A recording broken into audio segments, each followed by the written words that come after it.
आज हम पढ़ेंगे पोजीशन आइसोमरिज्म। पोजीशन आइसोमरिज्म क्या है? ये स्ट्रक्चरल आइसोमरिज्म की टाइप है।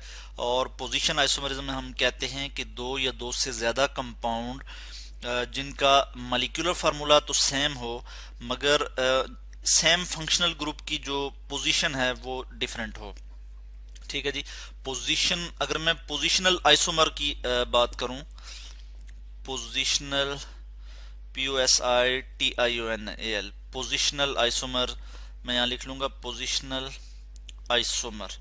ठीक है, तो आइसोमर हम कहते हैं कि दो या दो से ज्यादा कंपाउंड जिनका मॉलिक्यूलर फार्मूला सेम हो मगर स्ट्रक्चरल फार्मूला डिफरेंट हो तो हम कहते हैं कि वो आइसोमर हैं।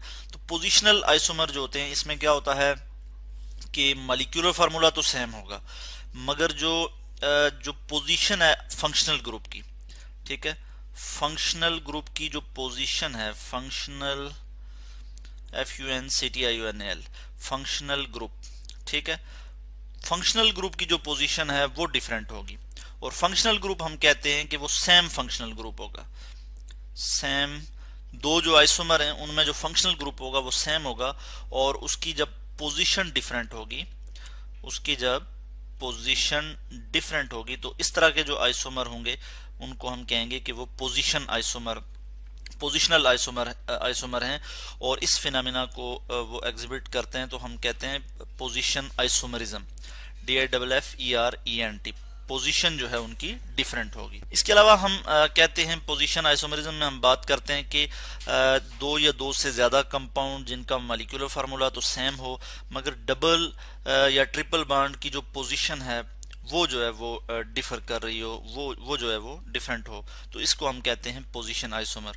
ठीक है, इसकी हम यहाँ पे एग्जांपल भी देंगे। यहाँ पे सबसे पहले हम एग्जांपल दे देते हैं कि सेम फंक्शनल ग्रुप जो है वो उसकी पोजीशन किस तरह से डिफर करेगी। तो दो आइसोमर यहाँ पे बनेंगे। तो हमारे पास एक एग्जांपल है क्लोरोप्रोपेन की, जिसमें हमारे पास नंबर ऑफ कार्बन कितने हैं जी, C3, और H हमारे पास कितने आगे 7, और Cl जो है इसमें फंक्शनल ग्रुप लगा होगा C3H7Cl। ये क्या है जी, ये है जी क्लोरोप्रोपेन, क्लोरोप्रोपेन।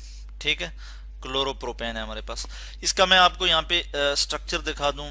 ये जी हमारे पास इसका एक स्ट्रक्चर है। इसमें हम देख रहे हैं कि क्लोरीन जो है कार्बन नंबर 1 पे है, 1 2 3, तो इसको हम कहेंगे कि 1 क्लोरोप्रोपेन। ठीक है जी, इसको हम इस तरह से लिख सकते हैं 1 क्लोरोप्रोपेन, और इसको मैं यहाँ लिख लेता हूँ 1 क्लोरोप्रोपेन। इसी तरह एक और स्ट्रक्चर है हमारे पास और इसमें हम इसको भी हम यहाँ पे देख लेते हैं। ये भी है एक स्ट्रक्चर और इसमें हम देख रहे हैं कि क्लोरीन जो है वो मिडल कार्बन पे है, कार्बन नंबर 2 पे है, 1 2 और 3, टोटल 3 कार्बन है। तो इसमें जो कार्बन सेंटर में जो कार्बन है उस पर क्लोरीन मौजूद है। यहाँ पे क्लोरीन क्या है, फंक्शनल ग्रुप है। तो यहाँ पे हम देख रहे हैं कि क्लोरीन जो है वो जो मिडल कार्बन पे है, तो यानी क्लोरीन क्या था, फंक्शनल ग्रुप, और फंक्शनल ग्रुप की पोजीशन की वजह से ये दोनों जो है आपस में क्या हैं, ये दोनों कंपाउंड ये आइसोमर हैं। और इनका जो मॉलिक्यूलर फार्मूला है वो आप देख सकते हैं कि वो सेम है, यानी C3 3 कार्बन है और हाइड्रोजन 7 है दोनों में और क्लोरीन 1 है यहाँ पे। तो ये हमारे पास क्या आ जाएगा, 2 क्लोरोप्रोपेन। ठीक है, इसका हम 3D मॉडल भी देख सकते हैं, 3D स्ट्रक्चर हम आपको दिखा देते हैं इस तरह से। ये इसका 3D स्ट्रक्चर है 1 क्लोरोप्रोपेन का। इसमें ये क्लोरीन है, ये कार्बन है, ये कार्बन को रिप्रेजेंट कर रहा है ये, और नंबर 2 इस तरह से ये जो बाल आपको नजर आ रहा है ये भी कार्बन है और ये भी कार्बन है। और ये व्हाइट कलर में जो आपको नजर आ रहे हैं ये हाइड्रोजन है, यानी कार्बन 1 के साथ 2 हाइड्रोजन है, कार्बन 2 के साथ 2 हाइड्रोजन है और कार्बन 3 के साथ 3 हाइड्रोजन है, 1 2 एंड 3। तो इस तरह से C3H7Cl। ठीक है, तो ये इसका मॉलिक्यूलर फार्मूला है। मगर हम देख रहे हैं कि फंक्शनल ग्रुप की जो पोजीशन है वो सेम फंक्शनल ग्रुप, यानी यहाँ पे भी क्लोरीन फंक्शनल ग्रुप है और यहाँ पे भी क्या है, क्लोरीन यानी C3H7Cl, मगर फंक्शनल ग्रुप की जो पोजीशन है वो डिफरेंट है। इसमें फंक्शनल ग्रुप की जो पोजीशन है वो कार्बन 2 पे है और यहाँ पे जो फंक्शनल ग्रुप की पोजीशन है वो नंबर 1 पे है, तो इसलिए ये क्या है, ये आइसोमर हैं और इसको हम कहते हैं पोजीशन आइसोमर। ठीक है, और इस फिनोमेना को ये एग्जिबिट करते हैं तो हम कहते हैं पोजीशन आइसोमरिज्म। और इसी तरह हम अगर डबल या ट्रिपल बॉन्ड की एग्जांपल दें तो मैं यहाँ पे डबल की एग्जांपल दे दूंगा, डबल बॉन्ड की। और हमारे पास एग्जांपल के तौर पे मैं यहाँ पे लिखूंगा ब्यूटीन। ठीक है जी, ब्यूटीन की मैं यहाँ पे एग्जांपल दूंगा और ब्यूटीन में हमारे पास इसका मॉलिक्यूलर फार्मूला मैं लिख लेता हूँ। यहाँ पे इसका मॉलिक्यूलर फार्मूला है जी हमारे पास सी, बल्कि ब्यूटीन है तो इसमें 4 कार्बन होंगे, तो मैं यहाँ लिखूंगा C4 और H कितने हो जाएंगे जी, यहाँ पे हम इसके H लिख लेते हैं 8, C4H8।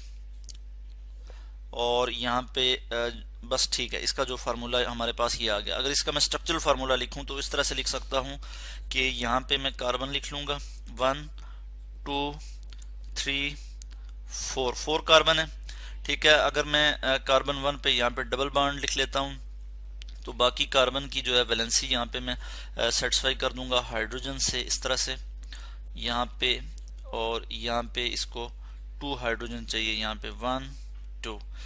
इसी तरह यहाँ पे हाइड्रोजन आ जाएगा, कार्बन की वैलेंसी सेटिस्फाई हो जाएगी। कार्बन 4 बॉन्ड बना सकता है तो यहाँ पे कार्बन 4 बॉन्ड बना रहा है। इसी तरह 1 2 3 4 और ये हम इधर से ये रिमूव कर देंगे और यहाँ पे एक हाइड्रोजन लगा देंगे 1 2 3 4। इसकी वैलेंसी सेटिस्फाई हो गई, 1 2 3 4 इसकी भी सेटिस्फाई हो गई। अब हम हाइड्रोजन गिन सकते हैं 1 2 3 4 5 6 7 8 हाइड्रोजन यहाँ पे मौजूद है। तो पोजीशन 1 पे जो है डबल बॉन्ड है, तो इसको हम कह सकते हैं कि ये क्या है। इसको अगर नाम दें हम तो हम इस तरह से नाम देंगे 1 ब्यूटीन। मैं यहाँ लिख लूंगा ब्यूटीन, क्योंकि इसमें डबल बॉन्ड है तो हम इसमें लिखते हैं 1 ब्यूटीन। और इसी तरह इसका एक और आइसोमर अगर मैं यहाँ पे लिखूं तो वो इस तरह से लिख सकता हूँ कि उसमें हम डबल बॉन्ड की पोजीशन जो है वो चेंज कर देते हैं। तो हमारे पास क्या हो जाएगा C, इसी तरह मैं एक और C और 1 2 3 और यहाँ पे 4 कार्बन जो है मैं यहाँ पे लिख लेता हूँ। कार्बन जो सेंटर वाला कार्बन है इस पे यहाँ पे डबल बॉन्ड शो कर लेता हूँ, यहाँ पे एक हाइड्रोजन। इसी तरह यहाँ पे भी जो है हम एक हाइड्रोजन लिख लेते हैं, यहाँ पे जो है 3 हाइड्रोजन आ जाएंगे 1 2 3। और इसी तरह यहाँ पे भी जो है वो 3 हाइड्रोजन आ जाएंगे 1 2 और यहाँ पे आ जाएगा 3। तो पोजीशन नंबर 1 2 पे जो है डबल बॉन्ड यहाँ पे मौजूद है, तो इसलिए हम इसको जब नाम देंगे तो हम क्या देंगे जी 2 ब्यूटीन। और ये दोनों आपस में क्या हैं, ये आइसोमर हैं। और कौन से आइसोमर हैं, ये पोजिशनल आइसोमर हैं। ठीक है, due to the difference of double bond, due to the difference of position of double bond they are differing with each other.